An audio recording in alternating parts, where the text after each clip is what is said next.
keeping with what the veterans have asked of me in the program, they've asked that we publicize this because they feel that it's important for everybody to understand what's happening and to get the message out.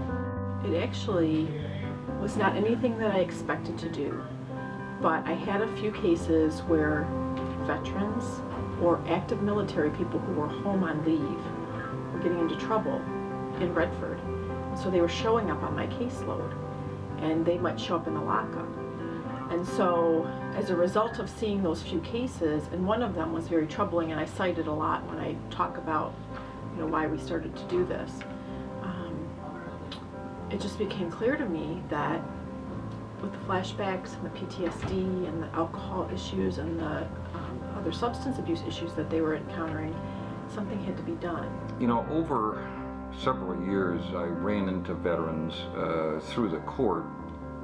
One that created kind of this feeling that we weren't doing anything. There was East Lansing has riots from time to time, and there was a very dramatic thing. The police, before they shoot off tear gas and really close down a riot, they'll shoot off flashbangs, and they video so that they keep a record of what's going on. And the flashbangs went off and everybody ran away except one guy, and this guy dove down into the street, and there was broken glass and spilled booze and people had thrown up and everything else. He dove right down into it and looked like a soldier, a rifleman that you see in a war movie. And one of the police recognized that for what it was, and said, you got to get out of here. And he said, where's the sergeant? He said, we'll get you to the green zone. The sergeant's in the green zone. And this guy had a total flashback from Iraq. But he got into a hassle with the police, and there was some fighting, so they charged him with some disorderly conduct. When he came in, he had been in an incident, an IED exploded and cost him one eye. And he had extreme 100% disability with PTSD. And we dealt with his case, but we really didn't do a thing to help him or assist him or do anything for him. You can look at something like that and you can see what's happening on the national news and the local news with the veterans that are returning, and you think you can make a difference, then you do it, because it's your obligation to do it as an American and as a judge and as a public official. And there are other veterans. There's some of these guys around town that they live by collecting cans. They'll come in and they'll get in trouble taking something wrong. And one time a lawyer said, he's a Vietnam veteran, and in a way he never really came back. I didn't want to do anything that wasn't going to be established on a strong foundation.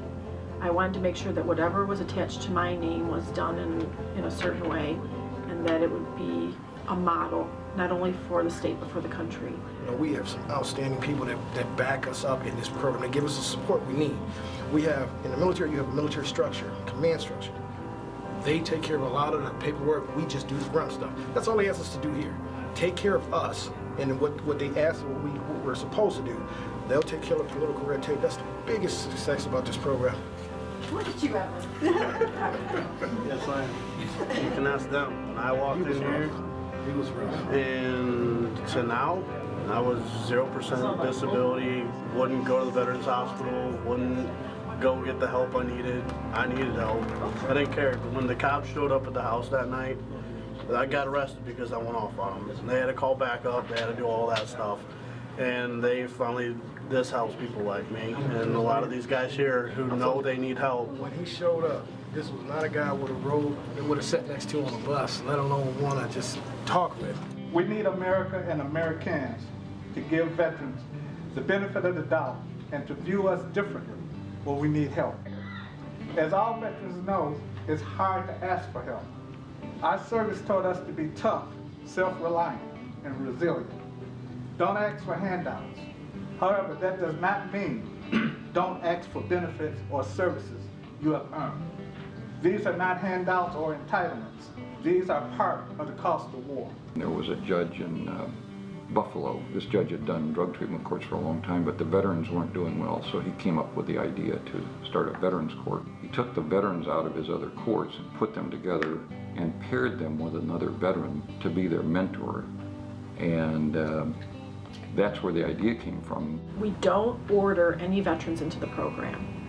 We try to invite them to a session, to let them see what it's like. We leave the decision about whether or not they're going to enter into the program up to them. It's a lot harder to do 18 months of reporting probation and counseling and a lot of other requirements than just go somewhere to jail for a few months or so on, and then you're done. And guess what? You're no better off. You're probably a little more upset about the society that sent you to war and not doing anything for you. And the idea here is that veterans get engaged and they're held accountable for their offenses, but they're also treated, and you break the cycle of them being in trouble. You got to be clean on a drug screen by this date or that date. You've got to get into the chemical dependency class at the VA. You've got to do all these other things. When they reach a goal, it's not like any other court session that you see, because everybody cheers for them and everybody applauds them, and they get that sense of community. And once they're back in that community, they work with each other, they look out for each other, and it just works. Every veteran, when they sign up, they really make out a blank check to the United States of America for anything up to and including giving their life. How can we not give back to them? How can we not do it? It will give you so much appreciation for your country and for the service that the military does for our country. But it's a lot of extra work. It requires a commitment that you can't falter. They're all depending on you. And so you have to be strong, and you have to put together a strong team, and you just have to know that you gotta make the decision as to whether or not you're committed to the program. I tell you right now, with the staff that they have here, from the Veterans Court, the staff will not allow you to fail yourself. Short of being dead or just giving up 100%, there's no way to fail. If you just put half the effort, just 1/10 of the effort that the staff of this program puts in, you will succeed. I had a veteran in the program who graduated today, and I'm so proud of him. He made it to Leaks, U.S. Army engineer, sappers. He repeatedly would ask for permission to be late to Veterans Court because he had to go to school. And he was in class at the time that we scheduled Veterans Court. So of course we allowed him a little bit of a break in letting him go to class, but today he let me know that he's going to be taking up classes at Texas A&M next year, and he's going to be studying engineering. So when you hear something like that, it's so rewarding to know that you helped to get him back on the right track. We have fought. We've made the first step. You've gone through this program. You've made another step. You're fighting your way to the top. Now, as all of us all know from being in the military, the mission is to take and hold the objective. And your objective now is to firmly plant yourself as great American citizens and not retreating. You heard the words? Not retreating. I don't want to have to sit by forces after you. You see When they come back and you see the pain in their eyes and their expression, it teaches you the price of freedom. It does, and it's taking a toll on them. And it's something that if we can give back to them and get them on the right track and get them back to being just another member of society who has a veteran's designation, then I think we've done a good job. Those who have served our nation in uniform are the best people our society has to offer.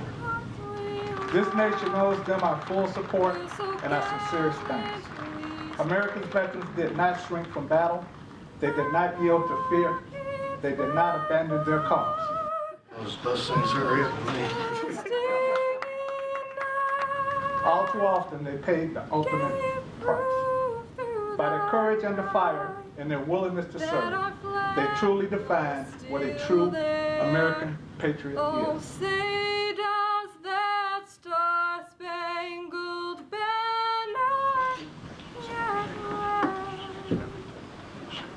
over the